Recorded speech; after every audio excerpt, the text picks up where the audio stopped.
Bonjour Marine, on est au rang de citoyenne de Vierzon. Alors, est-ce que vous pouvez vous présenter, nous dire si vous représentez une association, un collectif, quel est son objet et nous dire d'où vous venez? Oui, alors moi je suis Marine Bertrand, je représente en effet l'association UPGCS. Notre présidente Annie Notelet n'a pas pu être là, donc voilà, elle nous a mandaté. Donc nous on est très contentes en tout cas d'être là à Vierzon. C'est en effet une association qui a été créée en septembre 2018 suite à toute la polémique sur l'évothyrox en fait.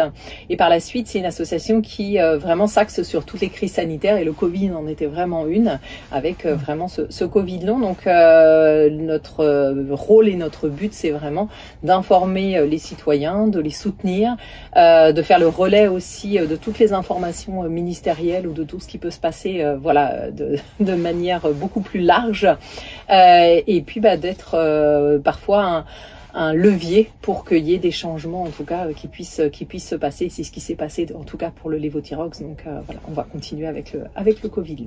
Alors l'UPGCS, c'est un acronyme de quoi? C'est l'Union pour la gestion des crises sanitaires. Voilà. D'accord, parfait. Et vous venez d'où? Du coup, vous êtes Alors moi, je suis tout à fait. Moi, je suis nantaise en fait à la base. Vous êtes de Nantes. Oui, okay. Exactement. Le PGCS est une association nationale, donc à visée nationale. On nous retrouve très facilement sur les réseaux sociaux. Et moi, je suis nantaise, donc voilà, j'arrive de pas très loin, on va dire. D'accord. Et donc c'est une association et qui vient en aide aux victimes, c'est ça? Oui, tout à fait, qui vient en aide aux victimes. Alors elle est composée à la fois de professionnels de la santé, mais également de citoyens. Donc c'est vraiment en aide aux victimes. Là, il y a beaucoup d'aide qui est faite, notamment au niveau administratif, judiciaire. Moi, c'est comme ça en fait initialement que j'ai rencontré en fait la présidente Annie Notelet. C'est que en tant que Covid long, j'avais énormément des gros soucis en fait avec mes assurances, avec ma prévoyance. En sachant que moi je suis médecin en fait à la base, médecin spécialiste, moi j'avais des assurances qui refusaient en fait de reconnaître cette pathologie-là.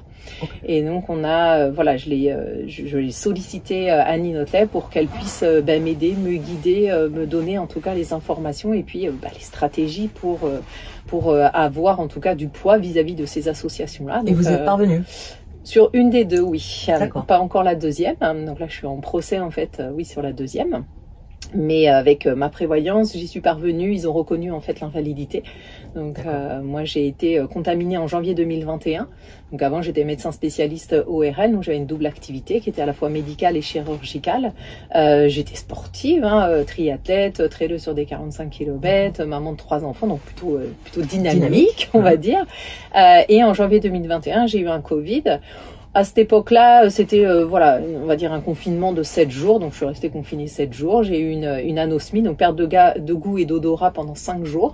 Pas de traitement à ce moment-là? Pas de traitement. Non, on était non, même pas, parce que en fait non, j'avais rien. En fait, j'avais juste la perte de goût, perte d'odorat. Je m'en suis rendu compte parce qu'il fallait que j'aille. J'étais chercher ma fille à l'école, et on devait passer à la boulangerie et je lui ai dit qu'elle était fermée. Et elle me dit mais non maman, elle est pas fermée. Et en fait quand je suis rentrée, ça fait tout drôle de rentrer dans une boulangerie où on ne sent aucune odeur. Donc voilà, donc c'est comme ça que je m'en suis, on va dire, rendu compte. Et puis j'ai recommencé à travailler au bout de 7 jours et puis je sentais que j'étais voilà, de plus en plus fatiguée, un peu plus ralentie et je me dis bon c'est pas grave, c'est parce que c'est l'activité, c'est parce que je cours trop, c'est parce que voilà, il y a toujours d'autres raisons. Et puis un matin, j'arrive en effet à mon cabinet, je prends mon premier patient et j'essaie de je le raccompagne comme tous mes patients, je les raccompagnais après jusqu'au secrétariat. Et là, j'étais obligée de marcher en tenant le mur. En fait, je ne tenais plus debout. J'avais du mal à respirer. C'était vraiment très problématique. Donc j'ai annulé toutes mes consultations. Je suis rentrée chez moi. J'ai dormi toute la journée. Le lendemain, j'étais au blog. Donc voilà, j'ai été. Et puis 15 jours après, j'avais des grosses difficultés pour finir mes consultations et poser des diagnostics. Donc là, les troubles cognitifs commençaient vraiment à arriver. J'arrivais plus à marcher. D'habitude, je montais mes 5 étages facilement. Là, je prenais l'ascenseur tous les matins. Monter un étage chez moi, j'étais essoufflée. Donc ça commençait, voilà, j'avais des douleurs musculaires très intenses. Alors douleurs musculaires, je connais, 45 km, des efforts de 4 heures, il n'y a pas de souci, mais c'était vraiment pas du tout la même chose. Des tachycardies posturales, quand j'étais debout, j'étais à 150.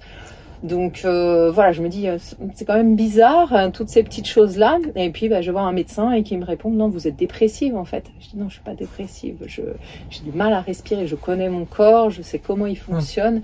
là je ne peux pas respirer. En effet, j'avais un gros syndrome d'hyperventilation respiratoire quand j'étais voir ma kiné, puisque j'étais de la rééducation kiné, et qu'elle m'a mis le saturomètre. En fait, dès que je commençais à marcher quelques mètres, je désaturais en dessous de 90%. Donc j'avais vraiment, en tout cas, des symptômes. C'était pas, c'était objectif en fait. Donc j'avais mes troubles cognitifs, des troubles de mémoire où je ne pouvais plus écrire, plus lire. Je comprenais j'arrivais plus à faire de recettes de cuisine. J'oubliais mes enfants à l'école. Donc heureusement, on a un beau téléphone maintenant. On peut tout programmer dans une journée. Donc je faisais sonner mon téléphone pour savoir ce qu'il fallait que je fasse en fait dans ma journée. Donc voilà. Donc c'est vrai que quand on passe une activité très intense à pas pouvoir sortir de chez soi, pas traverser son salon. C'est un handicap, en fait. Ah bah c'est un vrai handicap. Donc là j'étais en arrêt de travail, j'ai essayé de recommencer à travailler, mais les troubles cognitifs étaient trop intenses en fait pour prendre des responsabilités aussi. En tant que médecin, on doit poser des diagnostics, prendre des responsabilités, et non là au bout d'un moment, éthiquement, ce n'était plus possible. Donc moi j'ai fait 3 ans d'arrêt de travail. Ouais, j'ai dû être 3 ans en arrêt de travail. J'ai commencé à m'améliorer en changeant mon alimentation, en changeant ma manière de vivre, en prenant des compléments alimentaires, en prenant toutes ces choses-là, mais j'ai pas eu de traitement puisque à chaque fois on me disait qu'il n'y avait pas de traitement. Donc c'était surtout ça. Là, je suis avec de l'oxygénothérapie qui m'aide beaucoup. C'est une des solutions de toute façon qui est maintenant prônée par les centres Covid long, donc c'est très très bonne chose.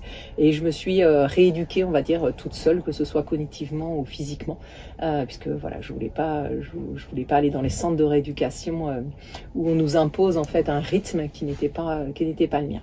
Donc à l'heure actuelle, j'ai repris une activité professionnelle, mais qui est adaptée à ma fatigue et vraiment sur de la gestion d'énergie. C'est-à-dire limité en temps. Oui, limité en temps, en heures. C'est moi qui gère mon temps, c'est moi qui gère les agendas. Grande flexibilité. Je fais que du télétravail. Donc ça me fatigue trop en effet en conversationnel trop long. Là je viens de faire ma petite sieste d'après-midi puisque voilà je fais une petite forme là. Exactement. Donc là je viens de dormir une demi-heure. Donc en fait tous les jours je suis obligée de faire des siestes ou je suis obligée de faire des pauses. Vraiment une récupération en fait. Tout à fait. Donc c'est ce qu'on appelle un des bases, des piliers en tout cas pour la prise en charge de cette pathologie. C'est ce qu'on appelle le passing. C'est vraiment sur la gestion en fait de l'énergie, cette alternance entre des activités du repos, donc moi c'est ce que j'apprends en fait, puisque mon nouveau métier, puisque j'utilise à la fois mon expertise et mon expérience, c'est d'accompagner justement les personnes qui souffrent de fatigue chronique, Covid long, et de leur expliquer comment est-ce que ça fonctionne, comment est-ce qu'on peut en tout cas trouver des stratégies et des solutions pour aller mieux. Alors c'était Covid long sans injection en fait, vous n'avez pas eu non, j'ai pas eu d'injection. Non, c'était vraiment avant l'injection. Donc, est-ce que c'est, alors, dans cette partie-là, est-ce que c'est ça qui vous a amené à vous engager un peu auprès de cette association et à venir ici aux rencontres citoyennes? Tout à fait, oui. Mais par rapport à quoi? Seulement au fait que vous étiez malade ou le fait qu'il y ait pas de prise en charge, un refus, etc. Qu'est-ce qui vous a... Alors moi, c'est pas de prise en charge, etc. Disons que moi j'ai trouvé plein de solutions. Donc voilà, ça me mais tout le monde n'a pas vos capacités. Mais exactement, c'est tout à fait ça. Et en fait, moi ce que j'aimerais, et c'est il y a quand même beaucoup de choses qui ont été faites. Il y a le COVARS qui était très très intéressant et qui avait mis en avant en tout cas beaucoup de choses. Il y a l'ARS qui avait promis des plateformes en effet de Covid long dont on ne voit toujours pas l'origine. Des ALD qui avaient dû être posées et maintenant on est en ALD 31, c'est-à-dire que c'est toujours pas reconnu en tout cas comme une pathologie, comme une longue maladie. Donc en effet, il y a beaucoup de choses qui sont faites, qui sont dites, mais qui ne sont pas du tout mises en application. Donc, je pense là, il faut vraiment avancer un petit peu plus. Il y a de plus en plus, en tout cas, de patients qui souffrent, notamment aussi d'un point de vue, on va dire sociétal, d'un point de vue économique. Parce que moi, j'ai eu la chance d'avoir eu un métier où j'avais quand même, un certain niveau de vie, donc j'ai pu m'en servir. J'ai des prévoyances, j'avais pas mal de choses, mais on a des gens qui se sont retrouvés, en tout cas, dans des situations catastrophiques. et puis qui ont perdu vraiment des salaires, qui avaient des très bons salaires, mais qui ne peuvent plus en fait exercer. Moi, la personne qui m'accompagne, Valérie, son salaire a diminué de moitié. Elle ne peut travailler que 16 heures par semaine, donc voilà. Oui, il y a des gens qui en sont arrivés à se suicider, tellement leur vie s'écroulait d'un seul coup. C'est vraiment et puis c'est vrai que mon entourage a mis beaucoup de temps à comprendre en fait ce qui se passait. Quand ça se voit pas, c'est compliqué. Voilà. De tout c'est toujours pareil. Le handicap invisible, c'est toujours très très compliqué. C'est vrai qu'on nous voit en pleine forme, il n'y a pas de souci. C'est ça. Mais pour pouvoir être en pleine forme comme ça, ça me demande en tout cas toute une organisation, toute une gestion en fait qui, c'est-à-dire que quand je vais aller au restaurant avec des amis, je vais dormir avant d'aller au restaurant parce que sinon c'est pas possible. Je vais faire attention au nombre d'activités que je vais mettre sur une journée ou une semaine. Je peux pas faire des choses spontanément. Enfin voilà, il y a plein de petites choses qu'on a dû réfléchir en tout cas aussi au niveau de l'équilibre familial. Donc ça demande toute une réorganisation. Donc on n'a pas tous les mêmes capacités et là à l'heure actuelle il y a trop peu d'aides en tout cas qui sont mises en place. Okay. Alors qu'est-ce que vous pensez de ces rencontres citoyennes? Vous pensez qu'elles sont nécessaires, utiles, importantes? Oui, c'est toujours pareil. Oui, elles sont utiles. On échangeait de ça tout à l'heure, c'est-à-dire que quand j'explique en tout cas ce que c'est le Covid long, comment je vis, etc. Elle dit mais non, mais c'est pas possible. En fait, ça existe. Oui, ça existe. Il y a vraiment des gens qui sont en effet handicapés. Donc c'est plus pour diffuser en tout cas cette information-là, qu'on arrête de dire aux gens que c'est dans leur tête, que parce qu'on me l'a dit, on m'a dit non, c'est dans votre tête, vous êtes dépressive, c'est normal, vous êtes une femme. Enfin voilà, c'était ce genre de réflexion. Il y avait un peu la même chose avec l'endométriose ou d'autres pathologies où on dit aux gens que c'est psychologique. C'est psychologique. Et en fait, non. Et il faut aussi avoir l'humilité de reconnaître en tout cas qu'on ne sait pas tout. Et que ok, je ne sais pas ce que vous avez, je comprends que ce soit difficile, mais qu'on ne leur dise pas en tout cas que c'est que dans leur tête et on ne peut rien faire, parce qu'il y a quand même des solutions qui existent, il y a des choses qu'on peut faire. Donc ça c'est très important aussi que ce soit su et que il y a beaucoup de gens qui ne savent pas ce que ça représente en fait un Covid long, et de leur expliquer c'est tel symptôme, tel diagnostic, et qui se disent oui. Donc c'est vrai que moi j'axe beaucoup aussi sur la formation des professionnels de santé, de s'informer en tout cas tout ça, parce que clairement ils n'ont pas le temps. Donc c'est vrai que moi j'essaye de diffuser aussi cette information là aux professionnels. Est-ce que on n'a pas perdu beaucoup en fait autrefois, il y a quelques années, il y avait encore des humanités quand on faisait ces études qui permettaient justement de réaccéder à la morale, à l'éthique, à la remise en question, etc. Aujourd'hui, on a l'impression qu'on a des jeunes médecins qui savent tout, qui n'écoutent rien, alors qu'on a des patients qui, eux, doivent beaucoup se rechercher sur leur maladie et qui en savent de fait plus. Mais on est parfaitement d'accord. Non, je pense que là, il y a une partie aussi des rencontres citoyennes qui portent sur l'IA, cette intelligence artificielle. Pour moi, l'intelligence artificielle, c'est pareil, c'est un outil en fait. Et oui, il faut qu'on réapprenne en fait à écouter les patients. Moi, c'est vraiment quelque chose de base. Écoutez, ils savent tout en fait, ils nous disent tout. C'est à la fois en effet les écouter et de leur peut-être donner des petites pistes. Et puis après, c'est vrai qu'on se rend compte qu'il y a beaucoup de patients qui ont fait leur parcours, en tout cas tout seuls. Mais il faut aussi, en tout cas, c'est à double tranchant. C'est-à-dire que les médecins doivent en effet écouter plus. Mais d'un autre côté, il faut aussi pas que le patient attende tout du médecin. Parce que clairement, il ne sait pas tout. Et clairement, dans cette pathologie-là, il a des lacunes, et certains patients sont largement plus, connaissent largement plus de choses en tout cas que leur propre médecin. Et c'est là qu'il faut en effet que certains patients se disent ok, je vais me réapproprier, en tout cas moi c'est ce que j'essaie de beaucoup travailler, c'est de redevenir en fait autonome et de redevenir acteur en fait de sa maladie, de sa pathologie, parce que c'est que comme ça en fait qu'on y arrivera. Moi je travaille beaucoup en santé intégrative, c'est-à-dire cette association de médecine allopathique et de médecine complémentaire, et c'est l'un et l'autre en fait, c'est pas l'un ou l'autre, et surtout pas divisé, c'est-à-dire que quand on a des patients qui viennent nous voir en disant, qui viennent voir leur médecin en disant j'ai pris des compléments alimentaires, j'ai été voir un magnétiseur, un réflexologue, que le médecin soit pas non plus en dire non mais ça non faut pas faire.